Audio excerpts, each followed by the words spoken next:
तो नमस्कार दोस्तों। तो जैसा कि आप जानते हैं कि आपकी औपचारिक शुरुआत हो गई है।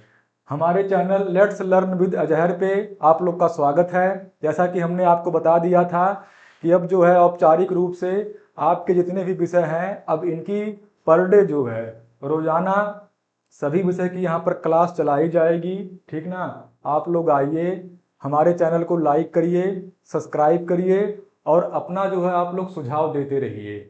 ठीक। तो आज जो है आपका थर्ड सेमेस्टर सामाजिक विज्ञान का प्रीवियस ईयर का पेपर 2024 का पेपर कराया जाएगा। इसमें आप जानते हैं आपका 15 क्वेश्चन, आपका जो है 15 क्वेश्चन कौन से होते हैं? 15 क्वेश्चन बहुविकल्पी होते हैं और 15 क्वेश्चन अति लघुत्तरी होते हैं और 10 क्वेश्चन आपकी लघुत्तरी होते हैं। टोटल 40 क्वेश्चन होते हैं। बहुविकल्पी क्वेश्चन, अति लघुत्तरी क्वेश्चन और आपका लघुत्तरी क्वेश्चन। तो संपूर्ण यह जो है आपका प्रीवियस ईयर का पेपर 2024 का सामाजिक विज्ञान थर्ड सेमेस्टर का हल किया जाएगा। तो आइए जो है हम अपना पहला क्वेश्चन शुरू करते हैं। सामाजिक विज्ञान देखिए 2024 का प्रश्न पत्र, ठीक ना, कंप्लीट सॉल्यूशन। ठीक। और जैसा कि हमने आपको बताया था कि समय आपका एग्जाम आपके पास अधिकतम आपके पास लगभग 25 दिन, ठीक ना, 25 दिन का आपके पास समय है। 25 दिन आप समझ लीजिए कि 25 दिन या 30 दिन मान लीजिए, 25 से 30 दिन का आपके पास समय है। ठीक। अगर आपको अच्छे मार्क्स लाना है तो जितने भी आपके विषय हैं आप केवल जो है PYQ प्रीवियस ईयर का पेपर कर डालिए बढ़िया से। देखिए जो है, और इसके अतिरिक्त आप जो सीरीज पढ़ते हैं, राजन सीरीज, पवन सीरीज, उनको आप बढ़िया से हल कर डालिए। बस केवल इतना ही पढ़ना है। अब पेपर के समय में आपको नोटबुक नहीं पढ़ना है। जो आप बनाए हैं, जो आप क्लास किए हैं विद्यालय में, तो जो आपका नोट्स है या जहाँ से भी आप किताब रखे हैं मार्केट वाली, अब वो पढ़ने का समय नहीं है। अब केवल प्रीवियस ईयर का पेपर और आपका सीरीज, और जो है सीरीज, प्रीवियस पेपर और बस केवल सीरीज पढ़ना है। और इसके अतिरिक्त जो है अभी जो क्लास आपकी चलाई जा रही है, इसके अतिरिक्त जो है हमारा channel let's learn with Azhar, यहाँ पे प्लेलिस्ट में जाइए और वहाँ पर प्रीवियस ईयर का आपको फर्स्ट सेमेस्टर और थर्ड सेमेस्टर का सभी विषय का वहाँ पर आपको मिल जाएगा। और जो नहीं अब तक वहाँ पर कराया गया है वो अब जाके कराया जा रहा है। स्पष्ट हुआ आप लोग को? तो आइए फिर हम लोग अपना पहला क्वेश्चन देखते हैं कि भारत में प्रथम मुस्लिम आक्रमणकारी कौन था। इसके बारे में आप लोग बताइए, प्रथम मुस्लिम आक्रमणकारी भारत में कौन था और कौन सा आपका सही विकल्प होगा। आप लोग जो है उत्तर दीजिए।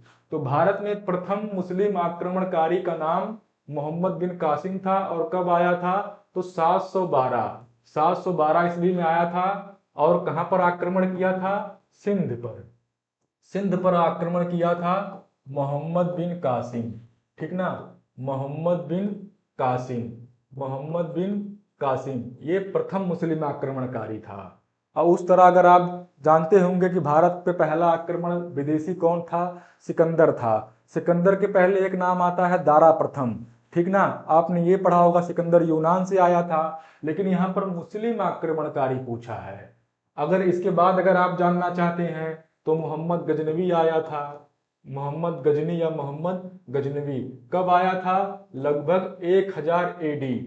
और जो है ये आपका एक और जो है ये 17 बार आक्रमण करता है, 17 बार आक्रमण करता है भारत पे, ये आपने पढ़ा है। और 1027 में इसका देहांत हो जाता है। और मोहम्मद कासिम 712। इसके बाद अगर आप अगर जानना चाहते हैं मोहम्मद गोरी, तो मोहम्मद गोरी कब आया था? तो मोहम्मद गोरी 1175 से लेकर 1206 में गुलाम वंश की स्थापना होती है।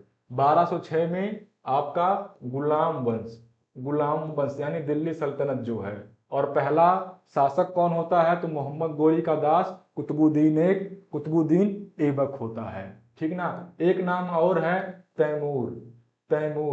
तैमूर इसके बाद आक्रमण करता है, यह 1398 में। इस समय किस वंश का शासन होता है? तो तुगलक वंश का शासन होता है। तो क्वेश्चन कुछ भी पूछ सकता है। तो मोहम्मद बिन कासिम आया 712 में, इसके अतिरिक्त मोहम्मद गजनवी 1000 एडी लगभग जो है, और मोहम्मद गोरी 1176 में आया है। इस प्रकार तैमूर है। तैमूर के बाद आप सुने होंगे नादिर शाह का आक्रमण, जो कोहिनूर हीरा लूट कर ले गया था। उसके बाद अहमद शाह अब्दाली पानीपत का तृतीय युद्ध मराठों को हराया था 1761 में। तो ये जो है मुस्लिम आक्रमणकारियों का क्रम है। तो आपका उत्तर ए सही है। यहाँ पर आपका उत्तर ए सही है। आइए फिर, ठीक ना। और उस समय सिंध का शासक कौन था? तो दाहिर उस समय सिंध का शासक था। अगला सवाल देखिए, grand trunk road, grand trunk road का निर्माण किसने कराया? तो ग्रांड ट्रैंक रोड का निर्माण शेर शाह सूरी, शेर शाह सूरी सूरवंश का पहला शासक था, ठीक ना। शेर शाह सूरी ने आपका निर्माण कराया था और इसका नाम रखा था सड़क ए आजम, सड़क ए आजम, लगभग 16वीं सदी में, ठीक ना, 16वीं सदी में, ठीक ना। बाद में इसका, बाद में Lord Auckland, Lord Auckland, Lord Auckland ने पुनर्निर्माण कराया था, ने पुनर्निर्माण, गवर्नर जनरल पुनर्निर्माण करवाया, ठीक ना, पुनर्निर्माण करवाया था। ठीक, इसकी लंबाई कितना है? लंबाई जो है 2400 किलोमीटर।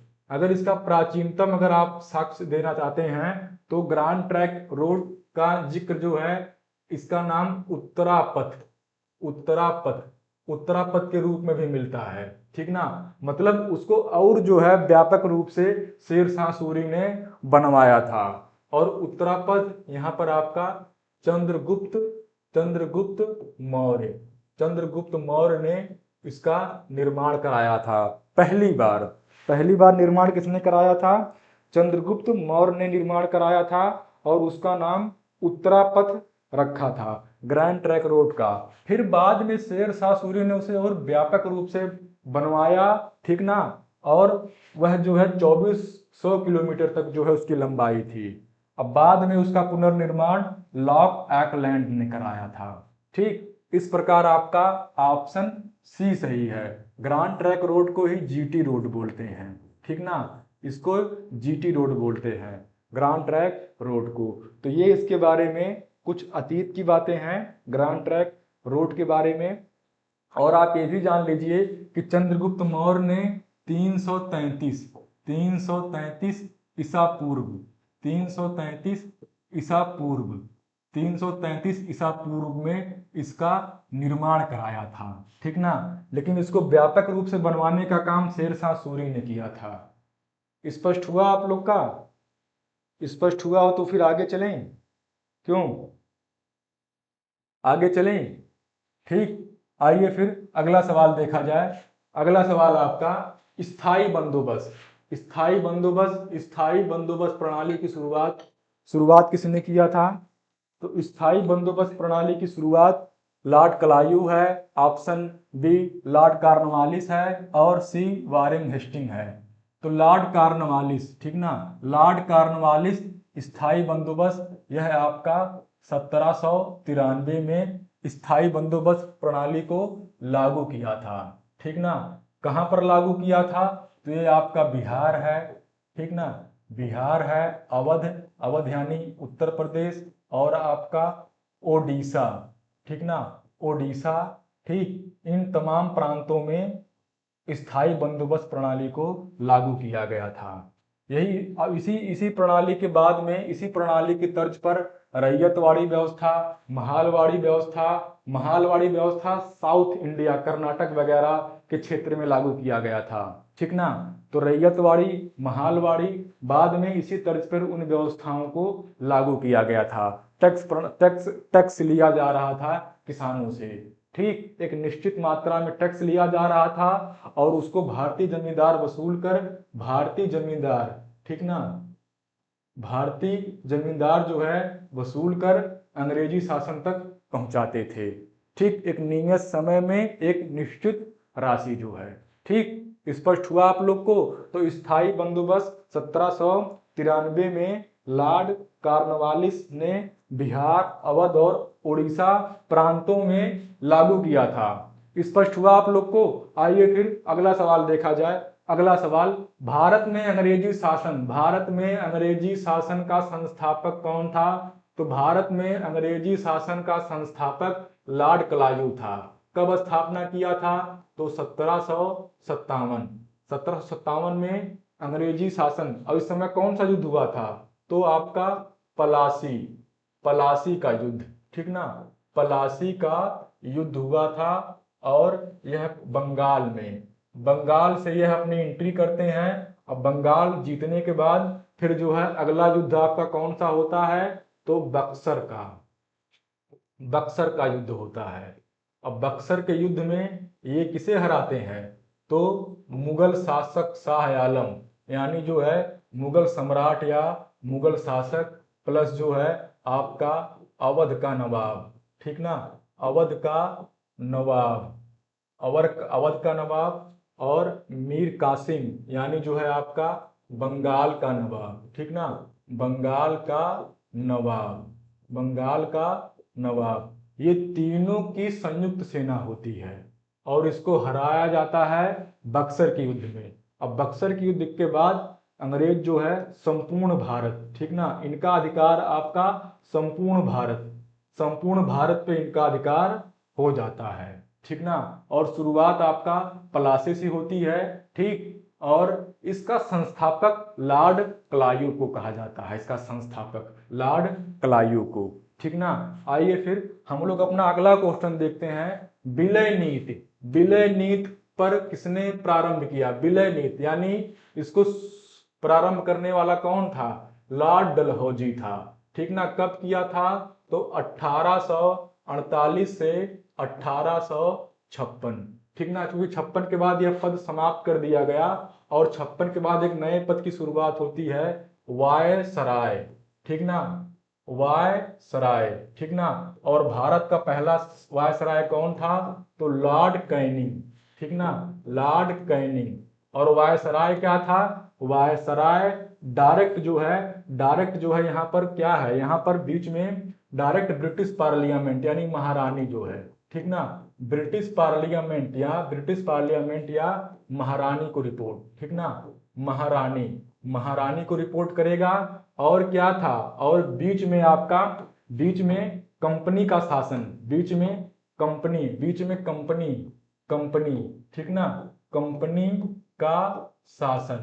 कंपनी का शासन जिसे कि पूर्णतः समाप्त कर दिया गया, इसे समाप्त कर दिया गया। और वायसराय डायरेक्ट किसे रिपोर्ट करेगा? ब्रिटिश पार्लियामेंट या महारानी या महासम्राट को रिपोर्ट करेगा।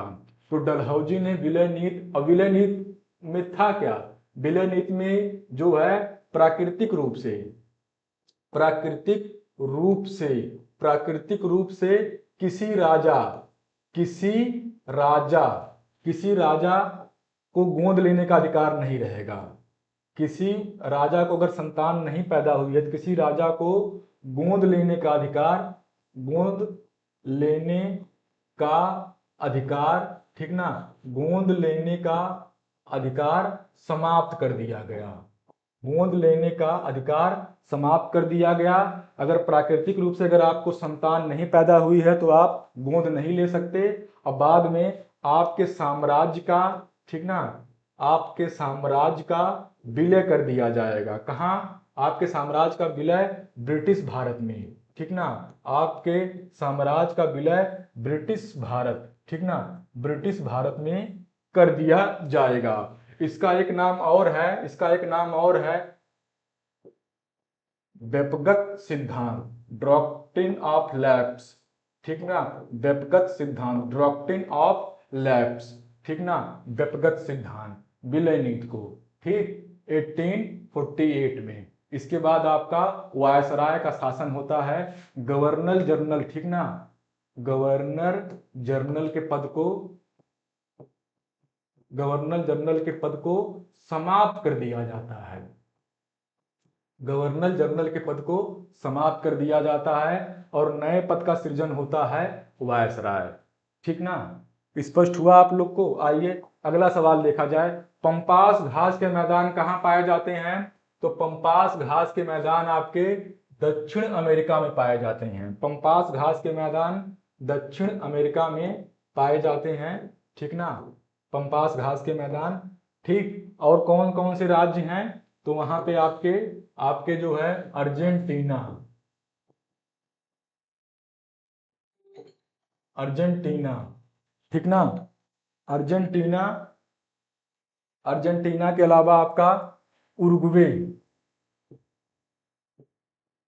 उरुग्वे, और आपका ब्राजील, ब्राजील, ठीक ना, यहाँ पर आपका आपका पंपास घास के मैदान पाए जाते हैं। अमेरिका में कौन से मैदान पाए जाते हैं? तो प्रेयरी, प्रेयरी घास के मैदान अमेरिका में पाए जाते हैं। अफ्रीका में, अफ्रीका में सवाना, अफ्रीका में सवाना घास के मैदान पाए जाते हैं। ठीक, स्पष्ट हुआ आप लोग को? जितना भी विकल्प है सब देखते चलिए, हो सकता है अगला क्वेश्चन इन्हीं में से आ जाए, यो तो हो सकता है। तभी तो हम आपको व्याख्या, व्याख्या के साथ, ठीक ना, व्याख्या के साथ, व्याख्या के साथ पढ़ा रहे हैं। समझ में आया आप लोग को? आइए फिर अगला क्वेश्चन देखा जाए, संसार की सबसे गहरी झील कौन सी है? संसार की सबसे गहरी झील कौन सी है, यह बताइए आप लोग। तो संसार की सबसे गहरी झील कौन सी है? आपका 1642, 1642 मीटर कौन सी है? बैकाल झील। कहाँ पे है? रूस में है, ठीक ना, रूस में है। अगर कहा जाए, अगर कहा जाए संसार, ठीक ना, संसार की सबसे खारे पानी की, ठीक ना, सबसे सबसे खारे, सबसे खारे पानी की झील, सबसे खारे पानी की झील कौन सी है? सबसे खारे पानी की झील कौन सी है? तो सबसे खारे पानी की झील आपका कैस्पियन सागर, कैस्पियन सागर, कैस्पियन सागर। अगर आपका कहा जाए कि सबसे, ठीक ना, सबसे ताजे पानी की, सबसे ताजे पानी की, सबसे ताजे पानी की झील कौन सी है? बताइए आप लोग, कौन सी है? सबसे ताजे पानी की झील अगर कहा जाए तो कौन सी है? तो आपका सुपीरियर है,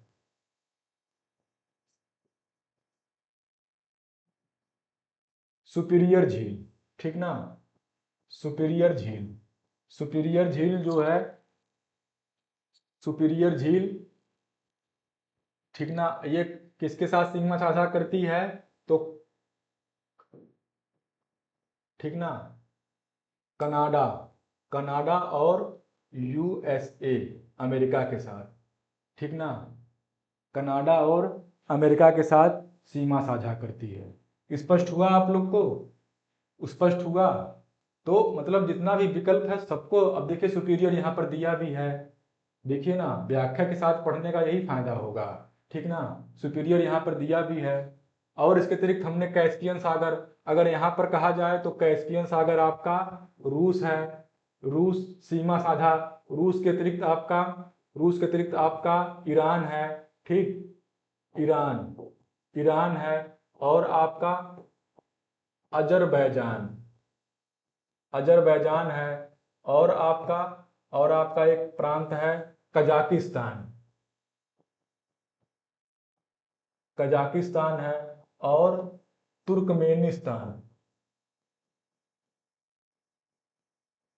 तुर्कमेनिस्तान, तुर्कमेनिस्तान, कजाकिस्तान, यानी आपका ये पांच, पांच देशों के साथ सीमा साझा करती है, ठीक ना। कौन सा? तो ये आपका कैस्पियन सागर, और ये सबसे बड़ी खारे पानी की झील है।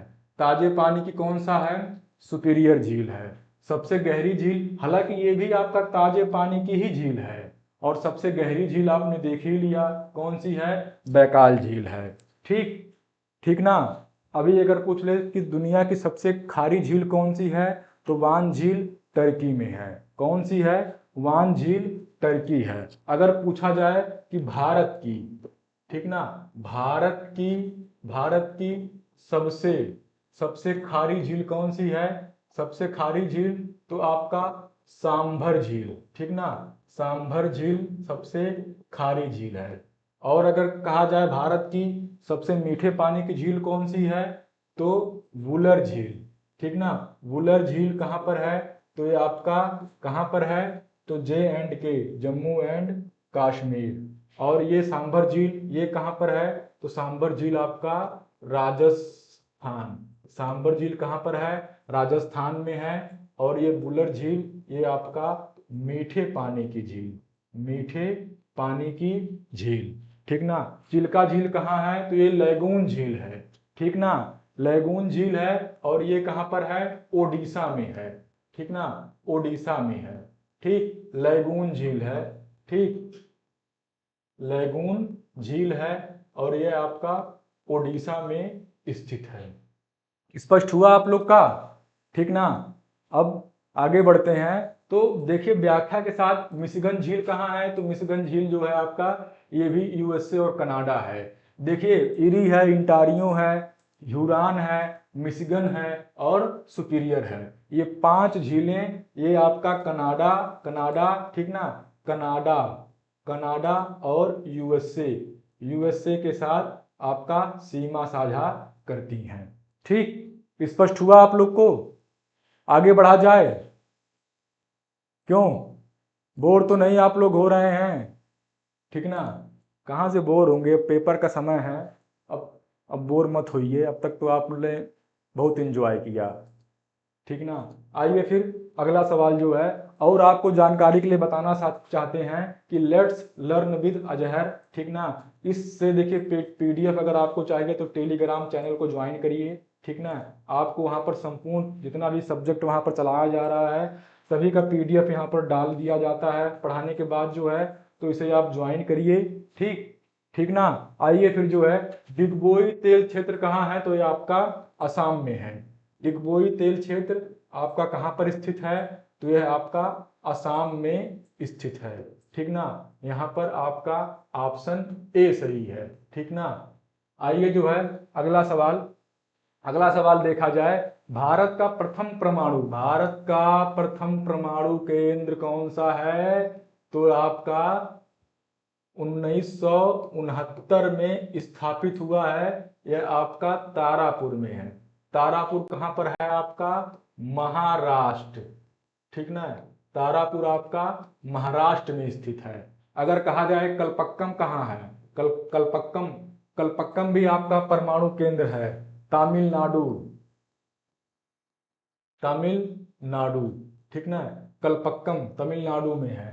काकरापार कहाँ है, काकरापार आपका गुजरात में है, ठीक ना। नरौरा कहाँ है आपका, बुलंदशहर, ठीक ना। बुलंदशहर कहाँ पर है, उत्तर प्रदेश में है। बुलंदशहर कहाँ पर है, उत्तर प्रदेश में है। स्पष्ट हुआ आप लोग को। 1969 में महाराष्ट्र में स्थापित की गई थी प्रथम परमाणु केंद्र के रूप में। स्पष्ट हुआ आप लोग को, आगे बढ़ा जाए, अगला सवाल देखा जाए। अगला सवाल देखिए, किस राज्य की तटरेखा, किस राज्य की तटरेखा सबसे लंबी है, तो सबसे लंबी तटरेखा किसकी है, गुजरात की है। अगर दूसरा नंबर कहा जाए तो कौन सा है, तो दूसरा नंबर आपका आंध्र प्रदेश है, ठीक ना। आंध्र प्रदेश, आंध्र प्रदेश का आपका दूसरा नंबर है। अगर तीसरे नंबर पे कहा जाए तो आपका कौन सा प्रांत है, तो आपका तमिलनाडु, तमिलनाडु है। ये आपका पहला स्थान है लंबाई में, दूसरा आंध्र प्रदेश, तीसरा तमिलनाडु, चौथा आपका महाराष्ट्र है। सबसे कम कौन है, तो आपका गोवा है। सबसे कम समुद्र के साथ सीमा साझा कौन करता है, तो आपका गोवा है। और भारत में 9 राज्य, ठीक ना, भारत में 9 राज्य समुद्र से लगे हुए हैं। मैं राज्यों की बात कर रहा हूँ, यूटी की बात नहीं कर रहा हूँ, नहीं तो आपका लक्षद्वीप भी है, अंडमान निकोबार भी है। तो 9 राज्य जो है ये आपका सीमा साझा करते हैं, ठीक ना, सीमा साझा करते हैं समुद्र के साथ। इनकी संख्या आपका 9 है। और आप देखिए ना, 4 यहाँ पर आपका दिया ही है। पांचवा, पांचवा देखिए आपका आंध्र प्रदेश, पांचवा आपका आंध्र प्रदेश हो ही गया, ठीक। इसके अतिरिक्त आपका छठवां कौन सा होगा, तो आपका कर्नाटक, कर्नाटक आपका छठवां है, सातवां कौन सा है? तो सातवां आपका केरल है, ठीक ना। आठवां कौन सा है? तो ओडिशा है, ठीक, ओडिशा, ठीक। तो हो तो गया आपका, चार ये हैं, पांच, पांच, एक दो तीन चार पांच, और ये तमिलनाडु आपका, तमिलनाडु छः, ठीक ना, छः। इसके अतिरिक्त ये आपका कर्नाटक सात, आठ केरला है, नौवां आपका उड़ीसा है। तो 9 राज्य जो है सीमा साझा करते हैं, ठीक। और लंबाई के आधार पे हमने गुजरात, दूसरा आंध्र प्रदेश, तीसरा तमिलनाडु और चौथा महाराष्ट्र। स्पष्ट हुआ आप लोग को? आइए फिर हम लोग आप अगला सवाल देखते हैं। अगला सवाल देखिए, राज्यसभा, काउंसिल ऑफ स्टेट बोलते हैं राज्यसभा को, ये इसको अपर हाउस भी कहा जाता है, लोअर हाउस आपका लोकसभा है। और अगर कहा जाए तो राज्यसभा किस अनुच्छेद में है?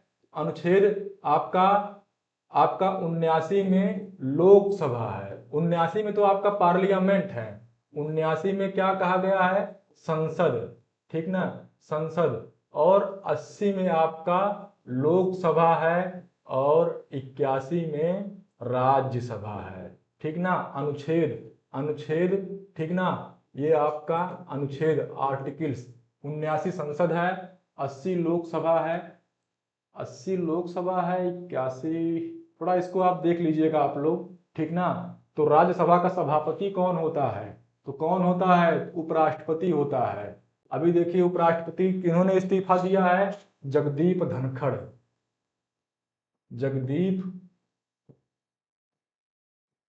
धनखड़, इन्होंने इस्तीफा दे दिया है। और लगभग ये इनका कार्यकाल लगभग 4 वर्ष हुआ है, 5 वर्ष होना चाहिए। इनका चुनाव कब हुआ था? 2022 में हुआ था, तो 2027 तक रहना चाहिए। लेकिन अपने स्वास्थ्य कारणों कारणों अब पता नहीं स्वास्थ्य था कि क्या कारण था, कौन जानता है, इन्होंने इस्तीफा दे दिया। इन्होंने, इनका भी एक कार्यकाल, 1 वर्ष का कार्यकाल शेष है। तो उपराष्ट्रपति और राष्ट्रपति में यह होता है कि जब इनका देहांत होगा तो तुरंत चुनाव कराया जाएगा, ठीक ना। स्पष्ट है ना। तो उपराष्ट्रपति होता है राज्यसभा का सभापति। अभी अगर हम पूछें तो ये किस अनुच्छेद में है? तो यह जो है आपका 153, नहीं, ये केवल आपका 63 है, 63 में भारत में एक उपराष्ट्रपति होगा, ठीक। उपराष्ट्रपति जो राज्यसभा का पदेन सभापति होगा, क्या होगा आपका? राज्यसभा, ठीक ना, राज्यसभा का पदेन, राज्यसभा का पदेन, ठीक ना, पदेन सभापति होगा, ठीक, सभापति होगा, ठीक ना। अनुच्छेद 63 में लोकसभा देखिए, यहाँ पर लोकसभा अध्यक्ष के बारे में कहा जा रहा है, ये किस में है? तो यह अनुच्छेद 93 में होगा, ठीक ना, अनुच्छेद 93 में कहा गया है, ठीक। अनुच्छेद 93 में लोकसभा स्पीकर जो है, प्रधानमंत्री किस में है? तो यह आपका अनुच्छेद 75 में प्रधानमंत्री की बात की गई है। राष्ट्रपति क्या है? यह अनुच्छेद 52, अनुच्छेद 52 में कहा गया है एक राष्ट्रपति होगा। अनुच्छेद 75 में कहा गया है कि कार्यकारी मंत्रिपरिषद का जो मुखिया होगा वह प्रधानमंत्री होगा। प्रधानमंत्री राष्ट्रपति के अधीनस्थ के रूप में जो है कार्य करेगा, और वह जो है कैबिनेट का मुखिया होगा। और जो है प्रधानमंत्री की सलाह पर अन्य जो है कैबिनेट मंत्रियों की नियुक्ति कौन करेगा? तो राष्ट्रपति करेगा, ठीक। तो अनुच्छेद 75 में प्रधानमंत्री, 52 में राष्ट्रपति, 93 में आपका लोकसभा स्पीकर, और अनुच्छेद 63 में बात की गई है, किसकी बात की गई है? राज्यसभा के सभापति की, ठीक ना, राज्यसभा के सभापति की। और सभापति ही उपराष्ट्रपति होता है, ठीक। स्पष्ट हो गया आप लोग को? आइए जो है अगला सवाल देखा जाए। भारतीय रिजर्व बैंक का मुख्यालय कहाँ है? तो मुख्यालय आपका मुंबई में है। रिजर्व बैंक का मुख्यालय कहाँ पर है? और रिजर्व बैंक का राष्ट्रीयकरण कब किया गया था? तो राष्ट्रीयकरण जो है आपका 1949 में, 1 जनवरी 1949 में, ठीक ना। और इसकी स्थापना का अगर कहा जाए तो 1935 के शासन अधिनियम में आरबीआई की स्थापना की गई थी। और ये आपका जो है, ठीक ना, राष्ट्रीयकरण किया गया था 1949 1 जनवरी को किया गया था। और 1935 में आरबीआई, ठीक ना, आरबीआई की स्थापना आरबीआई की स्थापना की गई थी। और इसका मुख्यालय जो है हमारी आर्थिक राजधानी मुंबई में स्थित है। ठीक ना, स्पष्ट हुआ आप लोग को? ठीक। एक आप नाम सुने होंगे सिडबी, उसका मुख्यालय लखनऊ में है। Small industry development bank of India जो है, ठीक, जो लघु सूक्ष्म मध्यम उद्योगों को ऋण प्रदान करता है, उसका मुख्यालय लखनऊ में है। आइए फिर हम लोग आपका अगला क्वेश्चन देखते हैं। भारत में हरित क्रांति का जनक कौन है? तो एम.एस. स्वामीनाथन है। ठीक ना, 1966 में हरित क्रांति की शुरुआत की गई थी। और भारत जो है खाद्यान्न उत्पादन में आत्मनिर्भर नहीं था।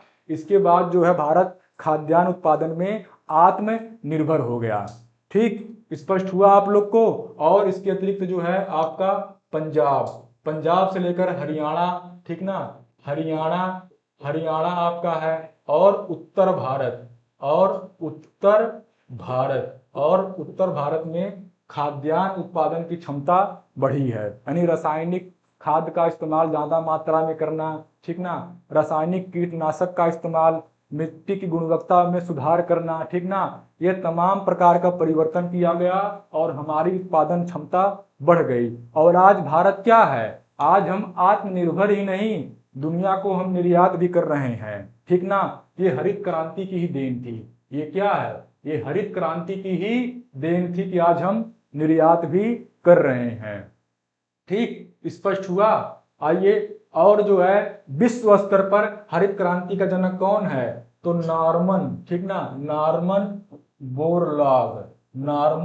बोरलॉग, ये मेक्सिको के निवासी थे और बाद में इन्होंने यूएसए की नागरिकता ग्रहण कर ली थी। तो इनको क्या है, विश्व स्तर पर आपका हरित क्रांति का जनक कहा जाता है। ठीक, और भारत में एम.एस. स्वामीनाथन को अभी देखिए हाल ही में भारत रत्न दिया गया था। 5 लोग को दिया गया था। स्वामीनाथन है, डीपी नरसिम्हा राव है, और इसके अतिरिक्त बिहार के मुख्यमंत्री कर्पूरी ठाकुर हैं, चौधरी चरण सिंह हैं। ठीक, इस प्रकार 5 लोग को भारत रत्न दिया गया था। और 5वें लाल कृष्ण आडवाणी हैं। तो अभी हाल ही में सभी लोगों को 2024 के पहले, मतलब 24 में घोषणा की गई, 24 में दिया गया। ठीक, 5 लोगों को, जिसमें स्वामीनाथन का भी नाम शामिल है। ठीक, स्पष्ट हुआ आप लोग को? आइए फिर अगला सवाल देखा जाए। भारत के प्रथम नागरिक कौन होते हैं? तो प्रथम नागरिक कौन होते हैं? तो राष्ट्रपति होते हैं भारत के प्रथम नागरिक जो है। अगर राज्य का कहा जाए तो राज्य का राज्यपाल होता है। इसका उल्लेख कब कितना किया गया है? तो 153 में 153 से 163 तक राज्यपाल की बात की गई है। ठीक, तो भारत का प्रथम नागरिक कौन होता है? तो प्रथम नागरिक भारत का राष्ट्रपति होता है। किस अनुच्छेद में है? तो अनुच्छेद 152 में है। सभी कार्य क्या है? राष्ट्रपति के नाम पे ही सभी कार्य, समझौते हैं, संधियां हैं, ठीक ना, ये सभी काम राष्ट्रपति के नाम पे। तो हेड ऑफ स्टेट कौन है? राष्ट्रपति है, यानी संवैधानिक प्रमुख कौन है? तो राष्ट्रपति है। और अगर कहा जाए वास्तविक प्रमुख, तो वास्तविक प्रमुख प्रधानमंत्री है। ठीक, स्पष्ट हुआ? आइए फिर अगला सवाल देखा जाए। प्रशांत महासागर और कैरेबियन महासागर को जोड़ने वाली नहर कौन सी है? तो आपका पनामा नहर। प्रशांत महासागर और कैरेबियन, तो ये आपका पनामा नहर है। पनामा नहर, स्वेज नहर, ये आपका पनामा नहर, ठीक ना। पनामा नहर जो है, नील नहर तो आपका, ये तो यूरोप महाद्वीप में बहती है। स्वेज नहर मतलब इस जो आपका नील नदी में, तो पनामा नहर प्रशांत और कैरेबियन सागर को जोड़ती है, यानी अटलांटिक महासागर को प्रशांत महासागर से जोड़ती है। ठीक, आपका स्पष्ट हुआ? आप देखे होंगे जब आप ये नक्शा देखिए, इस प्रकार अगर आप मैप देखिए, इस प्रकार अगर मैप ये आपका क्या है, दक्षिणी अमेरिका है, ठीक ना, दक्षिणी अमेरिका। और आपका ऊपर वाला, ठीक, ये आपका ऊपर वाला, ये आपका उत्तरी अमेरिका है। तो बीच में एक हल्की हल्की सी पट्टी गई है ना, ये आपका जोड़ रही है। इधर आपका अटलांटिक महासागर है और ये आपका प्रशांत, ठीक ना, ये प्रशांत महासागर, प्रशांत महासागर और अट अटलांटिक महासागर, अटलांटिक महासागर। तो ये आपका उत्तरी अमेरिका, उत्तरी अमेरिका जहां कनाडा है, मेक्सिको है, यूएसए है, ये सभी देश यहाँ पर स्थित हैं। और दक्षिणी अमेरिका में अर्जेंटीना है, ब्राजील है, क्यूबा है, घाना है, ठीक, कोलंबिया है, आपका चिली है, ये तमाम देश स्थित हैं। तो जो बीच में जोड़ने वाली है आपका, ये आपका कौन सी है, ये आपका पनामा नहर है, ठीक ना। आइए फिर हम लोग अब शुरू करते हैं अति लघु उत्तरी क्वेश्चन। तो अकबर का जन्म यहाँ पर पूछा गया है कि अकबर का जन्म कब हुआ था। तो अकबर का जन्म 15 अक्टूबर 1542 को पाकिस्तान के सिंध प्रांत में अमरकोट के राजा वीर साल के किले में हुआ था। अकबर के बचपन का नाम जलालुद्दीन जो है बचपन का नाम था। अकबर को बचपन में ही 1551 में गजनी का सूबेदार नियुक्त किया गया था। अकबर का राज्याभिषेक कालानौर कहां पर है, पंजाब के गुरदासपुर में है। गुरदासपुर में ही तो एक बार चुनाव जीते थे सन्नी देओल। इसके पहले विनोद खन्ना का आप लोग नाम सुने होंगे, वहां से सांसद थे, एमपी थे। अभी जो है 2019 का सन्नी देओल यहाँ से एमपी बने थे गुरदासपुर से। तो नामक स्थान पर 1656 में बैरम खां की देखरेख में मिर्जा अबुल कासिम ने किया था। मिर्जा अबुल कासिम ने 1656 में, ठीक, स्पष्ट हुआ आप लोग को, स्पष्ट हुआ।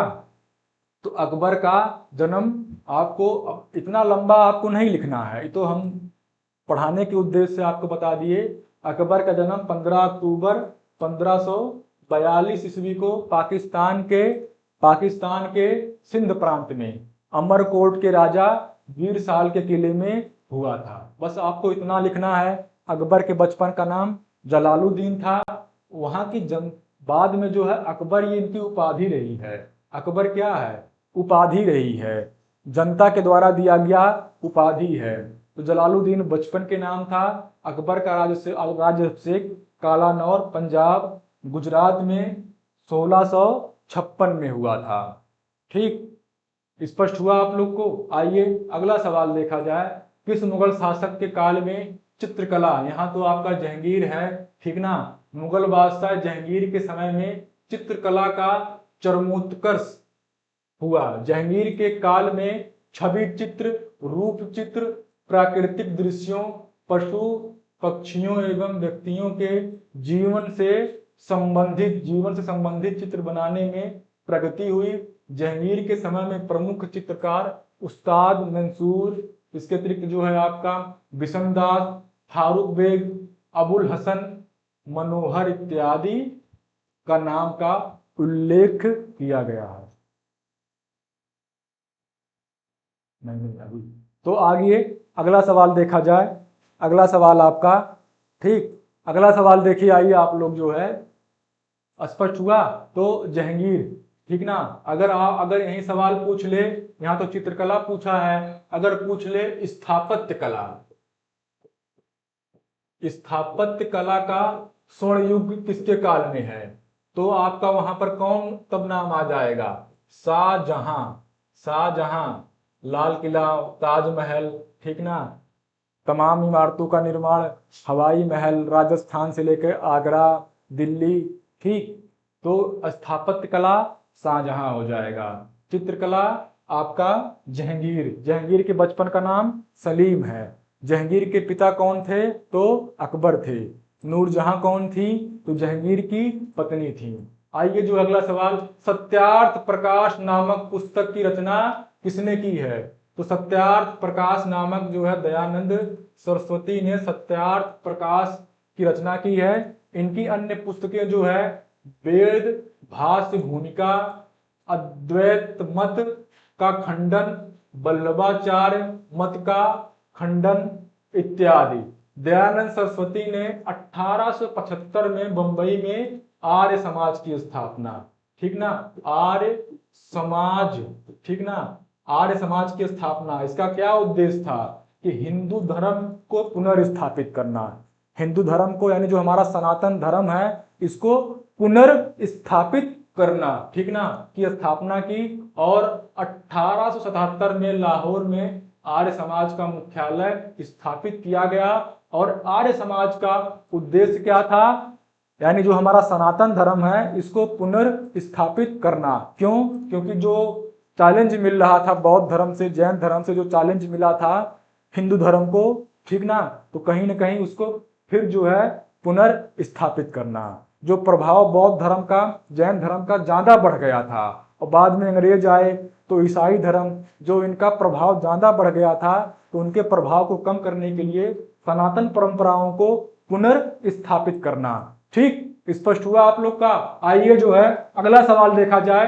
प्लासी का युद्ध, प्लासी का युद्ध किसके बीच हुआ था? तो प्लासी का युद्ध जो है ब्रिटिश ईस्ट इंडिया कंपनी और बंगाल के नवाब सिराजुद्दौला के बीच हुआ था। यह युद्ध 23 जून 1757 को बंगाल के नादिया जिले के प्लासी गांव में हुआ था। इस युद्ध में रॉबर्ट क्लाइव के नेतृत्व में ईस्ट इंडिया कंपनी की सेनाओं ने सिराजुद्दौला को पराजित किया, ठीक ना। यहाँ पर 3200 सेना, 3200 अंग्रेजों ने लगभग 50,000 प्लस जो भारतीय सेना थी इनको पराजित कर दिया, ठीक ना। क्योंकि इनकी क्या स्ट्रेटजी बेहतर थी। जो इनके सेनापति थे, सिराजुद्दौला के सेनापति मीर जाफर, ये क्या किए, ये जो है क्लाइव के साथ मिल गए। क्यों मिल गए? कि उनको अगला बंगाल का नवाब जो है क्लाइव ने बनाने का आश्वासन दिया था, ठीक। तो प्लासी का युद्ध 1757 में बंगाल के नादिया जिले के प्लासी नामक गांव में हुआ था, इसीलिए उसे प्लासी का युद्ध भी कहा जाता है। और अंग्रेजों, अभी आपका बहुविकल्पी क्वेश्चन में एक सवाल आया था, ठीक ना, रॉबर्ट क्लाइव जो है इन्होंने स्थापना की थी अंग्रेजी शासन की। स्पष्ट हुआ आप लोग का। आइए अगला सवाल। कनाडा के उत्तरी भाग में निवास करने वाली प्रजाति कौन सी है? तो उत्तरी कनाडा के, ये आपका ये नीचे बिंदु नहीं रहेगा, कनाडा में निवास करने वाली कुछ प्रमुख प्रजातियां निम्न हैं। इनुइट, इनुइट या एस्किमो, ठीक ना, जहां बहुत ठंड ज्यादा रहती है। क्री, क्री, और जो है चेपी पयान, मेतिस इत्यादि हैं, ठीक ना, इत्यादि हैं। इनुइट फूले संस्कृति के वंशज हैं। यह बर्फ से बने घरों यानी इग्लू में रहते हैं। हारपून नामक अस्त्र और उमियाक नाम से शिकार करते हैं, ठीक ना। तो इस तरह से इग्लू बनाकर, इस तरह से इग्लू बनाकर जो है यह लोग रहते हैं, ठीक ना। ठंड बहुत ज्यादा है, 0 डिग्री से भी ज्यादा जो है टेम्परेचर चला जाता है। वहां रहना जो है एकदम दुर्लभ है, मुश्किल है वहां पर रहना। आबादी वहां नहीं पाई जाती है, ना के बराबर जो है। ट्राइबल्स वगैरह जनजाति जो लोग हैं इग्लू बनाकर रहते हैं वहां पर, ठीक। आइए जो है रानीगंज कोयला खान किस राज्य में है? तो रानीगंज कोयला खान पश्चिम बंगाल के पश्चिमी बर्धमान जिले में स्थित, ठीक ना, आसनसोल, आसनसोल में स्थित है। अभी देखिए आसनसोल से चुनाव लड़े थे हमारे जो पुराने स्टार हैं शत्रुघ्न सिन्हा, और जीते भी थे, ठीक ना। पवन सिंह का चर्चा हो रहा था लेकिन पवन सिंह नहीं लड़े, बाद में बिहार से लड़े जो है, ठीक। तो यह पड़ोसी जिले वीरभूमि, बांकुड़ा, पुरुलिया और झारखंड के धनबाद जिले तक फैला हुआ है। भारत में कोयला खनन की शुरुआत सबसे पहले रानीगंज कोयला क्षेत्र में हुई है, ठीक ना। भारत में सबसे पहले रानीगंज कोयला क्षेत्र में कोयला खनन की शुरुआत हुई है। स्पष्ट हुआ आप लोग को? आइए अगला क्वेश्चन, भारत में हरित क्रांति की शुरुआत। तो भारत में हरित क्रांति की शुरुआत 1965 से 68 के बीच हुई। इस क्रांति के दौरान कृषि के पुराने तरीकों की जगह नए तकनीक को अपनाया गया। हरित क्रांति में उच्च उपज देने वाले बीज, सिंचाई की सुविधा, कीटनाशक और उर्वरक उत्पादों का इस्तेमाल किया गया। इस क्रांति ने पंजाब, हरियाणा और उत्तर प्रदेश में खाद्यान्न उत्पादन में बढ़ोतरी की। भारत में हरित क्रांति के जनक एमएस स्वामीनाथन को कहा जा रहा है। अभी देखिए बहुविकल्पिक क्वेश्चन आया था, उस समय हमने आपको बताया। और जब हरित क्रांति की शुरुआत हुई थी उस समय हमारे प्रधानमंत्री थे श्री लाल बहादुर शास्त्री, जो है फॉर्मर प्राइम मिनिस्टर, ठीक ना। तो आज देख ही रहे हैं एकदम यूरिया, एकदम यूरिया पोटास, चाहे भले हमारी किडनी फेल हो लेकिन पैदावार, सबको अनाज चाहिए, जनसंख्या इतना ज्यादा है।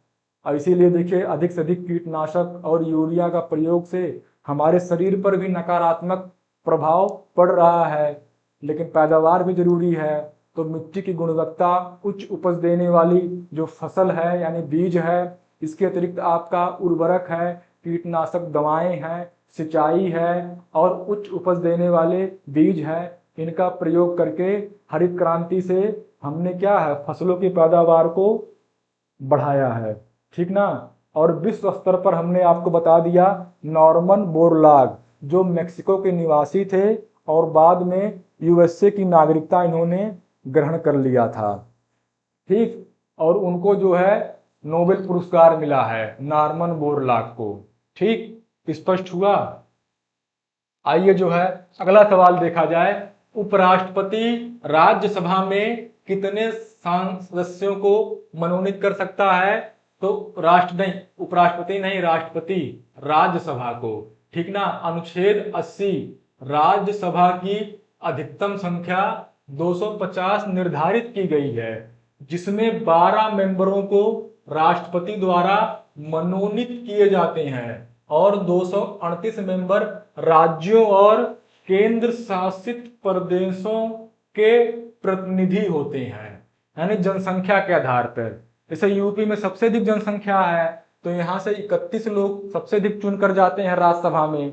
इसके बाद महाराष्ट्र है, वहां से 19 लोग हैं। महाराष्ट्र के बाद फिर आपका बिहार है, फिर आपका बिहार के बाद पश्चिम बंगाल है, फिर तमिलनाडु है, कर्नाटक है। इस प्रकार जनसंख्या के आधार पर मेंबर ऑफ पार्लियामेंट जो राज्यसभा के सांसद हैं और जो लोकसभा के सांसद हैं उनकी संख्या सुनिश्चित की गई है, ठीक। तो 12 लोग को मनोनीत करते हैं और 238 लोग क्या है, ये जो है चुने जाते हैं, इनका निर्वाचन होता है। और ये जो राज्यसभा के जो एमपी होते हैं इन्हें कौन वोट करता है? तो विधानसभा के जो विधायक होते हैं, जैसे उत्तर प्रदेश में क्या है, उत्तर प्रदेश में 402 विधायक जो है, 402 विधायक जो है जिनको एमएलए कहा जाता है, मेंबर ऑफ लेजिस्लेटिव असेंबली। तो 402 विधायक जो है मिलकर 31, ठीक ना, 31 मेंबर ऑफ पार्लियामेंट राज्यसभा के सांसदों का चुनाव करते हैं, ठीक। स्पष्ट हुआ? तो राष्ट्रपति द्वारा मनोनीत 12 मेंबर, ये जो है साहित्य है, विज्ञान, कला और समाज सेवा के क्षेत्र में विशेष ज्ञान या व्यवहारिक अनुभव या ख्याति प्राप्त लोगों को चुना जाता है, या रखने वाले लोगों को मनोनीत राष्ट्रपति द्वारा किया जाता है। स्पष्ट हुआ? आइए जो है अगला क्वेश्चन देखा जाए, तो लोकसभा की सदस्यता के लिए उम्मीदवार की आयु कितनी होनी चाहिए? तो मात्र 25 वर्ष। बहुत ज्यादा लिखने की आवश्यकता नहीं है। लोकसभा बनने के लिए उम्मीदवार की न्यूनतम आयु 25 वर्ष होनी चाहिए। इसके अलावा उम्मीदवार को भारत का नागरिक, ये तो कंपलसरी है, और भारत के किसी संसदीय जिले में पंजीकृत मतदाता होना चाहिए, मतलब आपको वोट देने का अधिकार होना चाहिए। तो आप भारत के नागरिक हों और किसी भी क्षेत्र में मतदाता के रूप में पंजीकृत हों और भारत के नागरिक हों और न्यूनतम 25 साल आपकी उम्र हो तो आप जो है पात्र हैं चुनाव लड़ने के लिए।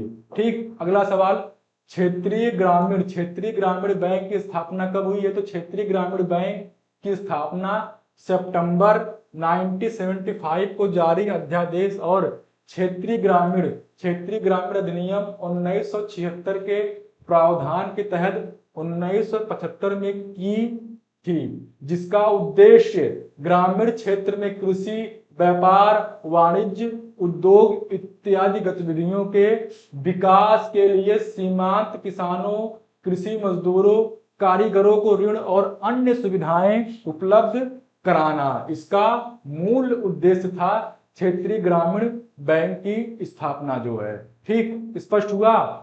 भारत का उच्चतम न्यायालय कहाँ है? तो दिल्ली में। भारत का उच्चतम न्यायालय दिल्ली में तिलक मार्ग पर स्थित है, ठीक ना, जिसे सर्वोच्च न्यायालय या सुप्रीम कोर्ट भी कहा जाता है। अक्टूबर 1937 में भारत के संघीय न्यायालय के रूप में हुई है। बाद में जनवरी 1950 को इसे भारत का सर्वोच्च न्यायालय के रूप में स्थापित किया गया। सर्वोच्च न्यायालय किस अनुच्छेद में है? तो अनुच्छेद 124 में कहा गया है कि भारत में सर्वोच्च न्यायालय की व्याख्या की गई है, अनुच्छेद 124। और उच्च न्यायालय तो अनुच्छेद 214 यानी हाई कोर्ट, जो कि प्रांतों में है। और भारत में 28 राज्यों में 25 राज्यों में हाई कोर्ट है। भारत में 25 हाई कोर्ट है। ठीक, स्पष्ट हुआ। आइए जो अगला सवाल, निर्यात से क्या अभिप्राय है? तो निर्यात से अभिप्राय वस्तुएं एवं सेवाओं को किसी देश से दूसरे देश में भेजना ही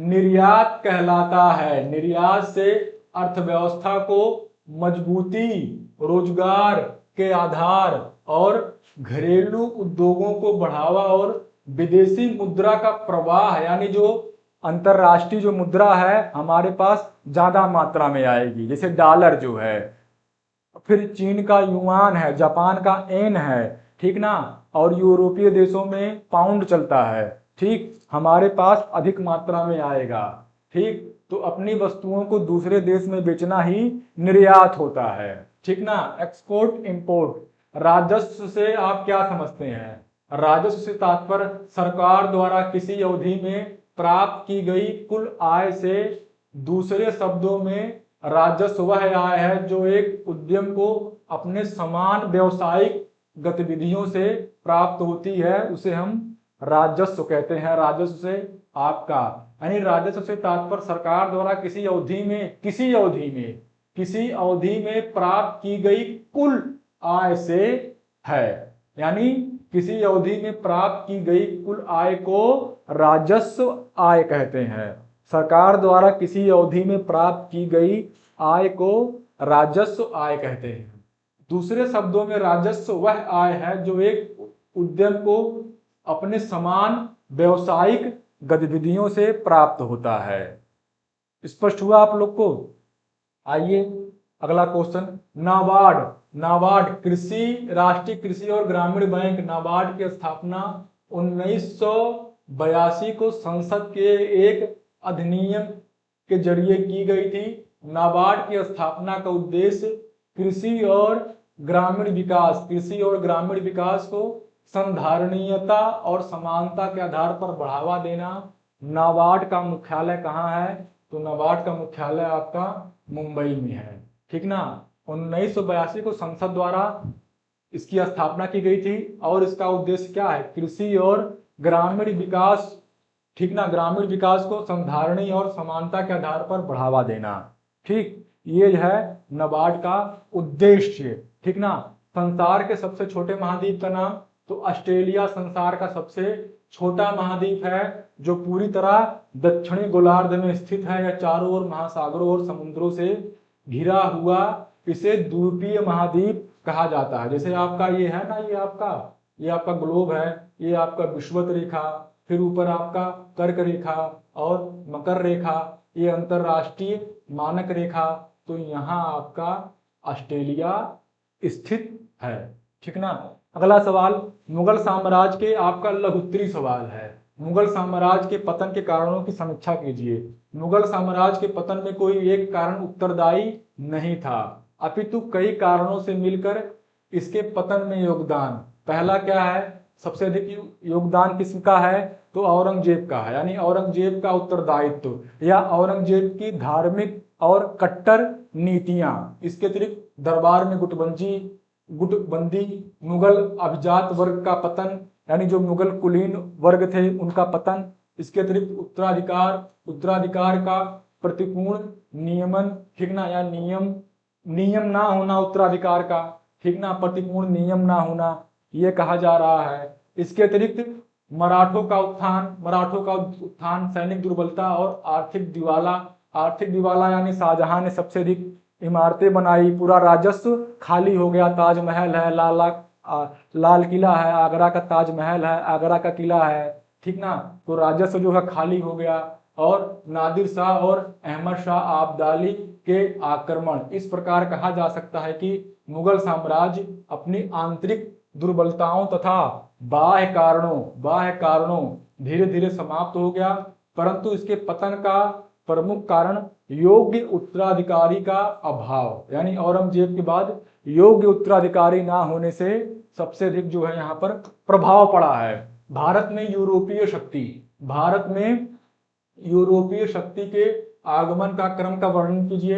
भारत में यूरोपीय कंपनियों के आगमन का क्रम इस प्रकार है, पहले पुर्तगाली आए हैं, फिर डच हैं, फिर अंग्रेज है, फिर डेनिस हैं, ठीक ना, फिर लास्ट में 1664 में फ्रांसीसी हैं, 1600 में आपके अंग्रेज हैं, 1602 में आपके डेन आए हैं, पुर्तगाली 1498, ठीक इस प्रकार आने का क्रम है। और 1502 में डच आए हैं, ठीक ना, आए हैं, सबसे अंत में 1961 में वापस गए। डच भारत में 1602 ईस्वी में आए, इसके बाद अंग्रेजों का भारत में आगमन हुआ। डेन ईस्ट इंडिया कंपनी की स्थापना 1616 में हुई और इन्होंने 1620 में वैंकूवर में कारखाना स्थापित किया।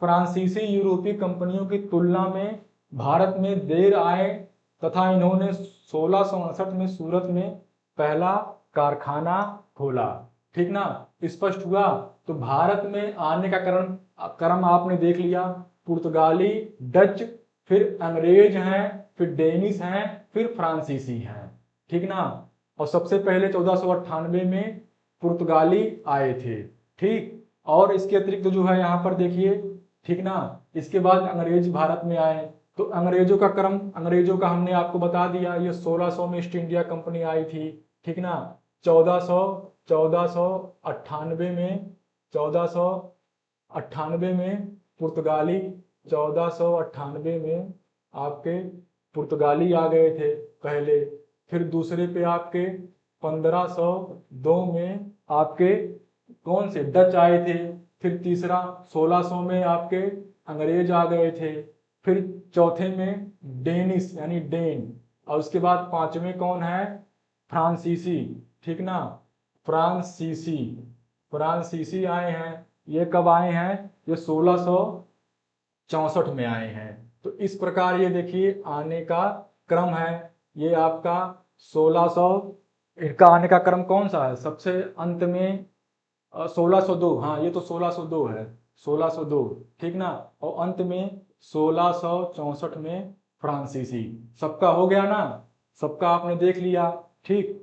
तो इसके बाद अंग्रेजों का आगमन हुआ, और इसके अतिरिक्त यहाँ पर क्या है, इसके अतिरिक्त देखिए मिक्स ना आप लोग का हो कम से कम, ठीक ना, Dutch Bharat east India company की स्थापना 1616 में हुई तथा इन्होंने 1620 में वैंकूवर में कारखाना स्थापित किया। फ्रांसीसी यूरोप कंपनियों की तुलना में भारत में देर से आए, सबसे लास्ट 1664 में आए तथा इन्होंने 1668 में सूरत में पहला कारखाना स्थापित किया। तो ये क्रम आपने देख लिया होगा, ठीक ना, ठीक। और इस प्रकार आने का क्रम भी आपने देख लिया है, स्पष्ट हुआ आप लोग को। अगला सवाल देखिए, लौह अयस्क कितने प्रकार के होते हैं, ठीक ना।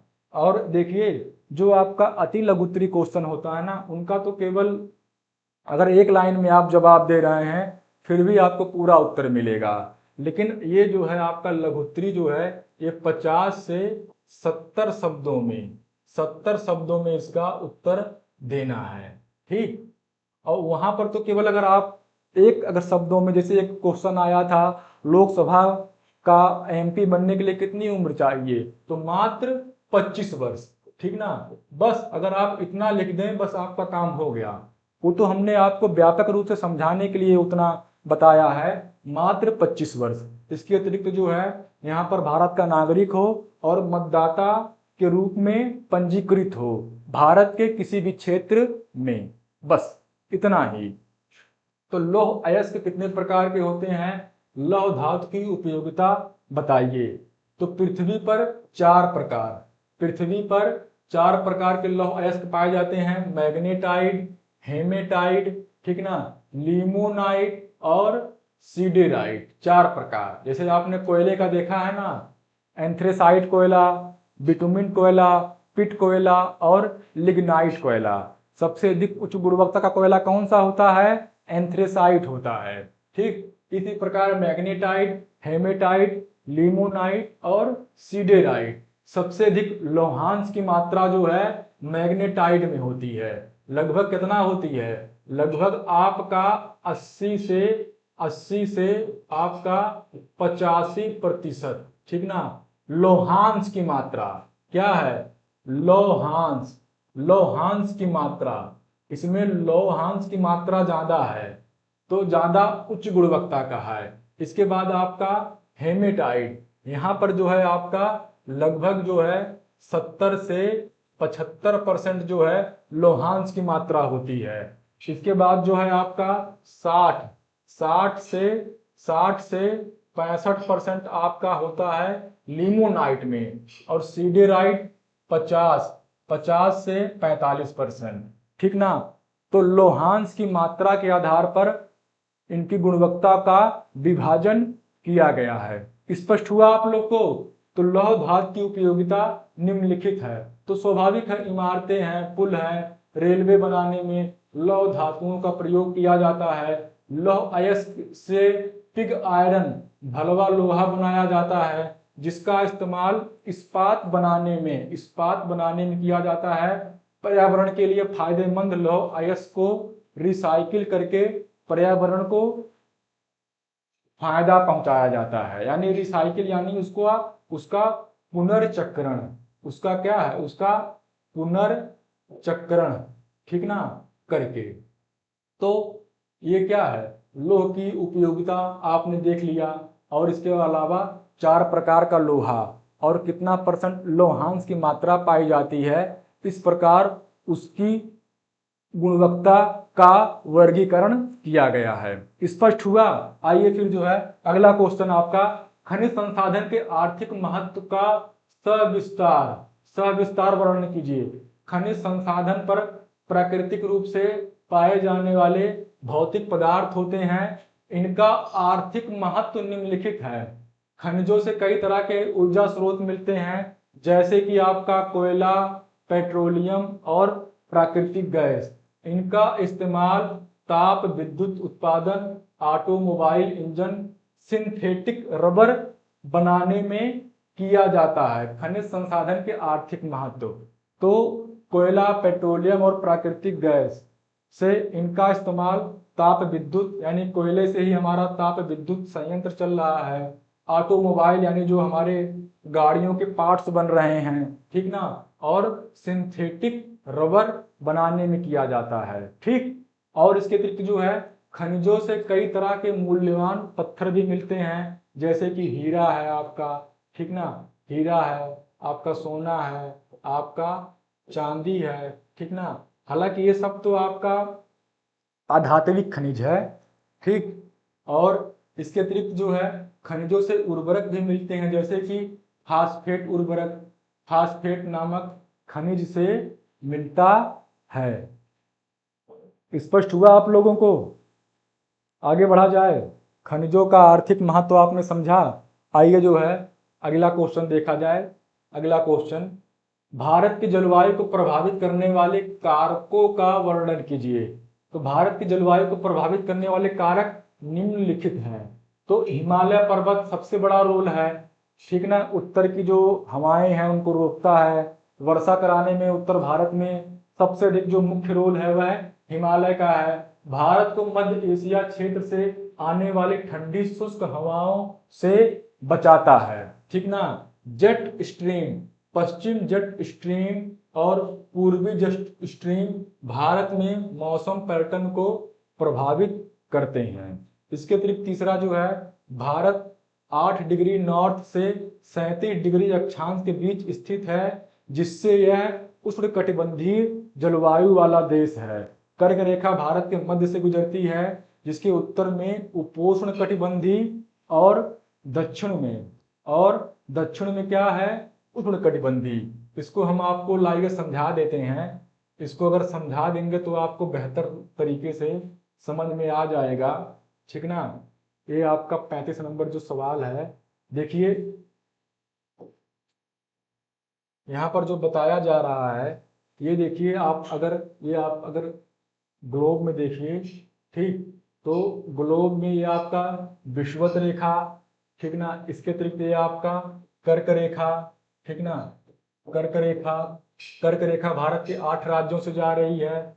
फिर आपका विषुवत रेखा, फिर आपका ये जो है आप यहाँ से आपकी मकर रेखा, ठीक, आपका मकर रेखा, ठीक ना। ये देखिए 23.5 डिग्री झुकी हुई है। पृथ्वी क्या है, 23.5 डिग्री, ये 0 अक्षांश है। तो भारत देखिए, भारत यही हमारा स्थित है, ठीक ना। ये हमारा भारत स्थित है, ठीक, ये हमारा भारत यहाँ पर स्थित है, ठीक। तो ये जो ऊपर वाला हिस्सा है, ये ऊपर वाला, इसी को कहा जा रहा है उपोष्ण, इसी को उपोष्ण कटिबंध, ठीक ना, उपोष्ण कटिबंध। चूंकि देखिए, चूंकि ये अगर इसको हम इस प्रकार डिवाइड करें, एक लाइन और जो है, तो ये तो आपका पूरा शीत कटिबंध है, ये आपका शीत, ठीक ना, ये आपका शीत कटिबंध, ठीक ना। जो आपका ये नॉर्थ पोल है, नॉर्थ पोल, और ये आपका साउथ पोल, ठीक, ये जो हिस्सा है, ये तो आपका पूरा जो है, ये आपका शीत कटिबंध, ठीक, ये आपका शीत कटिबंध है, ठीक। तो इसके अतिरिक्त जो है, अब इसके बाद ये बीच में जो है, यहां से लेके आपका यहां तक, ये आपका उपोष्ण है, ठीक ना, उपोष्ण कटिबंध, उपोष्ण कटिबंध। और इसके अतिरिक्त जो है, जो ये वाला हिस्सा है, ये आपका उष्ण उष्ण कटिबंध है, जहां जो है सर्वाधिक गर्मी पड़ती है। क्यों? क्योंकि वर्ष भर सूर्य की किरणें सीधी पड़ती हैं। तो देखिए, ये अक्षांश देखिए इस तरह जा रहा है ना, इसीलिए देखिए हमारे यहाँ उत्तराखंड, हिमाचल प्रदेश, जम्मू कश्मीर, लद्दाख, इस जगह इन यहाँ पर पड़ते हैं, इसीलिए देखिए वहां पर ठंडी ज्यादा पड़ती है, ठीक। और उसी प्रकार फिर ये आपका उपोष्ण कटिबंध है, और फिर ये बचा आपका शीत कटिबंध है। तो यही तो वहां पर पूछा जा रहा है, यही देखिए, यही चीज तो यहाँ पर कहा जा रहा है।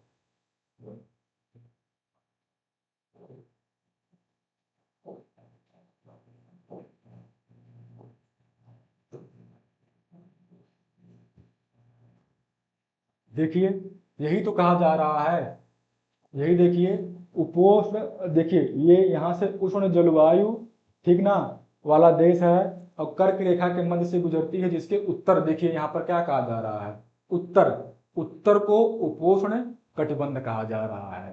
यही हमने आपको यहाँ पर बताया है, यानी जो ये उत्तर वाला है इसे उपोष्ण, और ये जो नीचे वाला है, ये ये नॉर्थ वाला जो है आपका, नॉर्थ वाले, ये नीचे वाले को आपका क्या कहा जा रहा है, उष्ण कटिबंध कहा जा रहा है, ठीक ना, उष्ण कटिबंध, ठीक, उष्ण कटिबंध कहा जा रहा है।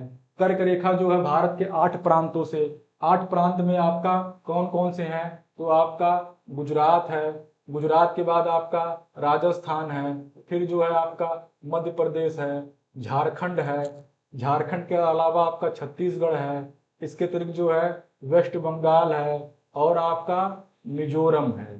ठीक ना, तो 3 4 5 6 7 और आठवां आपका मध्य प्रदेश, झारखंड, छत्तीसगढ़, पश्चिम बंगाल और राजस्थान, गुजरात, एमपी, इस प्रकार आठ प्रांतों से कर्क रेखा जा रही है।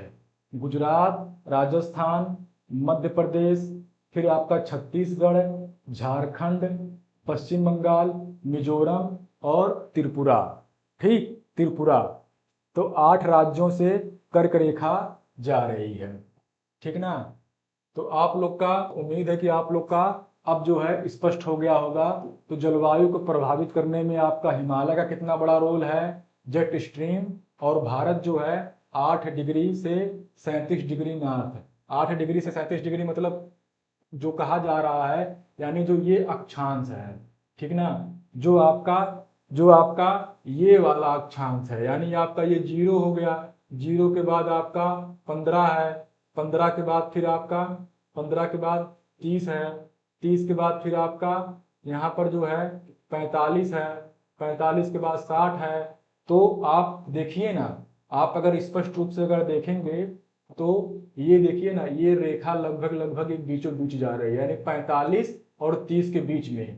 तो ये आपका 8, ये देखिए, ये लगभग 0 से लेकर ये 15 से नीचे जा रही है। तो यही कहा जा रहा है, ये आपका जो है 37 डिग्री और ये आपका 8 डिग्री। ठीक, ये बात हो रही है। और ये वाला अगर कहा जाए तो ये 97 डिग्री देशांतर, ये जो है 97 डिग्री, और ये आपका 68, ये आपका 68 से जा रहा है। हुआ स्पष्ट? आइए फिर हम लोग अब अगला सवाल देखते हैं। अगला सवाल, उच्च न्यायालय के कार्य एवं शक्तियों का वर्णन। उच्च न्यायालय के कार्य एवं शक्तियों का वर्णन। तो उच्च न्यायालय यानी हाई कोर्ट, 25 राज्यों में हाई कोर्ट हैं, तो 214 के तहत उच्च न्यायालय का गठन किया जाता है। भारत में उच्च न्यायालय के कार्य और शक्तियां निम्न है। उच्च न्यायालय अभिलेखीय न्यायालय के रूप में, यानी अभिलेख के रूप में जो वहाँ के बड़े फैसले हैं वह अभिलेख के रूप में रखे जा सकते हैं। जैसे जम्मू कश्मीर को यूटी बनाया गया, राम मंदिर का फैसला है, 3 तलाक का फैसला है। तो इस तमाम प्रकार के जो फैसले हैं वह अभिलेख के रूप में रखे जा सकते हैं, ठीक, के रूप में जाना जाता है। और इसके निर्माण के अभिलेखों का इस्तेमाल अधीनस्थ न्यायालय में मामलों के निर्णय के लिए किया जाता है। उच्च न्यायालय अधीनस्थ न्यायालयों का पर्यवेक्षण और नियंत्रण करता है। अधीनस्थ न्यायालय मतलब वो है आपके जिला और सत्र न्यायालय, डिस्ट्रिक्ट कोर्ट। और क्या है, उच्च न्यायालय किसी भी व्यक्ति को मौलिक अधिकार के परिवर्तन और किसी अन्य उद्देश्य के लिए रिट जारी कर सकता है। और यह जो है रिट जारी करते हैं, यह 226 के तहत, 226 के तहत जो है आपका उच्च न्यायालय रिट जारी कर सकता है। 5 प्रकार की रिट जारी की जाती है। ठीक, आइए जो है अगला सवाल। अगला सवाल, विश्व में अभ्रक का सबसे अधिक कहां से निकाला जाता है, इसकी उपयोगिता। तो साल 2022 के अनुसार वैश्विक स्तर पर चीन अभ्रक उत्पादन में प्रथम स्थान पर है। अभ्रक से देखिए बिजली बनाई जाती है, ठीक ना, बिजली के रूप में अभ्रक का इस्तेमाल किया जाता है। अभ्रक एक बहुउपयोगी खनिज है जो आग्नेय एवं कायांतरित चट्टानों के खड्डों के रूप में, ठीक ना, आग्नेय और कायांतरित चट्टानों में खड्डों के रूप में पाया जाता है। ध्यातव्य है कि अभ्रक का इस्तेमाल कई उद्योगों में होता है, जैसा कि आयुर्वेदिक दवाएं, सौंदर्य उत्पादन, इसके अतिरिक्त रेडियो वायुयान तथा मोटर इंजन के पुर्जे भी अभ्रक का उपयोग बढ़ाता जा रहा है। इससे खाद भी बनाई जाती है। तो सौंदर्य प्रसाधन से लेकर आयुर्वेदिक दवाएं, ठीक ना, मोटर इंजन के पुर्जे, अभ्रक का इस्तेमाल यहाँ पर किया जाता है। ठीक, और भारत में सर्वाधिक अभ्रक उत्पादन देखिए आपका आंध्र प्रदेश है। तो साउथ इंडिया में अभ्रक का उत्पादन किया जाता है। ठीक, आइए अगला सवाल देखा जाए। अगला क्वेश्चन आपका अब लास्ट, अब 2 क्वेश्चन और बचे हुए हैं। वन कितने प्रकार के होते हैं, संक्षिप्त वर्णन कीजिए। तो जलवायु परिस्थितियों के आधार पर भारतीय वनों को निम्न प्रकार बांटा गया है। तो पहला क्या है, उष्णकटिबंधीय सदाबहार एवं अर्ध सदाबहार वन। ये वन पश्चिमी घाट और उत्तर पूर्वी क्षेत्र, पश्चिमी घाट और उत्तर पूर्वी क्षेत्र, उत्तर पूर्वी भारत मतलब आपका सिक्किम है, मेघालय है, अरुणाचल प्रदेश, ये आपका उत्तर पूर्वी क्षेत्र है। और पश्चिमी घाट मतलब गुजरात से लेकर आपका केरला तक, ठीक। तथा अंडमान और निकोबार द्वीप समूह में पाए जाते हैं। ये वन उन उष्ण और आर्द्र प्रदेशों में पाए जाते हैं। वार्षिक वर्षा, इनको देखिए, वार्षिक वर्षा 200 सेंटीमीटर से अधिक चाहिए, ठीक ना, ये आपका स्पष्ट रहे, ठीक ना। उष्णकटिबंधीय पर्णपाती वन, इन्हें मानसूनी वन कहा जाता है। वार्षिक वर्षा 70 से 200 मीटर तक होती है। तो यहाँ पर देखिए 2 प्रकार के वनों का उल्लेख किया गया है, उष्णकटिबंधीय सदाबहार और उष्णकटिबंधीय पर्णपाती, ठीक ना, पर्णपाती वनों का, ठीक, स्पष्ट हुआ। तो ये कुछ वनों के प्रकार हैं। आइए अगला क्वेश्चन। इसके अतिरिक्त देखिए पर्वतीय वन, पर्वतीय वन जो है पश्चिमी घाट, विंध्याचल, नीलगिरी तथा पश्चिमी हिमालय में पाए जाते हैं। इन वनों की पत्तियां चौड़ी होती है और ये देखिए शंकुधार होते हैं, जो पर्वतीय वन होते हैं, ठीक।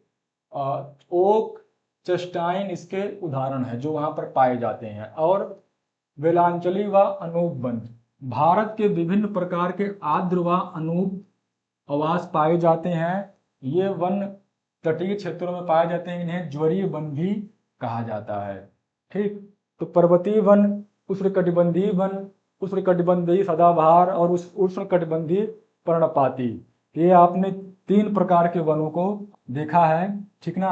अगला क्वेश्चन है, ई बैंकिंग से क्या अभिप्राय है, इसके महत्व पर प्रकाश डालिए। तो ई बैंकिंग या इंटरनेट बैंकिंग एक इलेक्ट्रॉनिक भुगतान प्रणाली है जिसके जरिए, ठीक ना, जो तमाम आप यूपीआई यूज कर रहे हैं ना, इसके जरिए बैंकिंग से जुड़े काम इलेक्ट्रॉनिक तरीके से किया जाता है। ई बैंकिंग के निम्न महत्व हैं। ई बैंकिंग की मदद से आप अपने खातों की जानकारी आसानी से पा सकते हैं। ई बैंकिंग की मदद से आप ऑनलाइन बैंकिंग खाता खोल सकते हैं, ठीक ना। ई बैंकिंग की मदद से आप ऑनलाइन धनराशि ट्रांसफर कर सकते हैं। ई बैंकिंग में मानवीय भूल कम होती है। ई बैंकिंग में ग्राहक की विश्वसनीयता बनी रहती है, ठीक ना। ये तमाम जो है हमको यहाँ पर बेहतरीन चीजें ई बैंकिंग के रूप में उपलब्ध कराया जा रहा है, ठीक ना। ये जो तमाम हम लोग यूपीआई इस्तेमाल कर रहे हैं, ये सब ई बैंकिंग के तहत हमको उपलब्ध हो पा रहा है, ठीक। स्पष्ट हुआ आप लोग को। अगला और अंतिम सवाल, आप प्रत्यक्ष कर से क्या अभिप्राय है, इनडायरेक्ट टैक्स, इसके गुणों को समझाइए। आप प्रत्यक्ष कर वह कर होता है जो वस्तुओं और सेवाओं के उपयोग पर लगाया जाता है। यह किसी व्यक्ति की आय को सीधे नहीं लगाया जाता। बिक्री कर, मूल्य वर्धित कर या वैट, मतलब जो हम सामान खरीद रहे हैं उस सामान पे जो टैक्स लिया जा रहा है उसको कहा जा रहा है अप्रत्यक्ष कर। अप्रत्यक्ष कर के निम्न गुण होते हैं। अप्रत्यक्ष कर विकास उन्मुख होते हैं क्योंकि ये उपभोक्ताओं के बचत और निवेश को प्रोत्साहित करते हैं, ठीक ना। अप्रत्यक्ष कर सीधे उत्पाद और सेवाओं के माध्यम से लागू किया जाता है। अतः अप्रत्यक्ष कर से बचना आसान नहीं है। अप्रत्यक्ष कर प्रारंभ में प्रतिगामी था, लेकिन वस्तु एवं सेवा कर के कार्यान्वयन के लिए तो कार्यान्वयन अप्रत्यक्ष कर प्रारंभ में प्रतिगामी एवं वस्तु एवं सेवा कर जीएसटी के क्रियान्वयन के कारण जो है संभव हो पाया है, ठीक ना, बेहतर हो पाया है। तो आप देखिए 40 क्वेश्चन आपका समाप्त हो चुका है। आपको बताया गया था आपका 15 बहुविकल्पी क्वेश्चन, 15 अति लघु उत्तरीय क्वेश्चन और इसके अतिरिक्त 10 आपके लघु उत्तरीय क्वेश्चन। हमने आपको बताया है कि इसको कितने शब्दों में लिखना अनिवार्य है। कम से कम 50 से 70 शब्दों में आप जो है लघुत्तरी सवाल को लिखेंगे, तब आपको पूरा अंक मिल पाएगा। ठीक, तो जैसा कि आपने देख लिया, तो ये देखिए जीएसटी क्या है, आप प्रत्यक्ष कर है। तो कभी अगर बहुविकल्पी सवाल में अगर पूछे तो आपको कम से कम पता रहना चाहिए कि जीएसटी कौन सा कर है। ठीक, तो लास्ट में देखिए टेलीग्राम के बारे में बताया गया है, लेट्स लर्न विद अजहर जो चैनल है, इस नाम से आप टेलीग्राम ज्वाइन करिए, जहां पर आपको पीडीएफ तुरंत पढ़ाने के बाद वहां पर अपलोड कर दिया जाता है। ठीक ना, तो बस आपकी क्लास जो है आज समाप्त की जाती है। आप लोग को धन्यवाद, थैंक यू।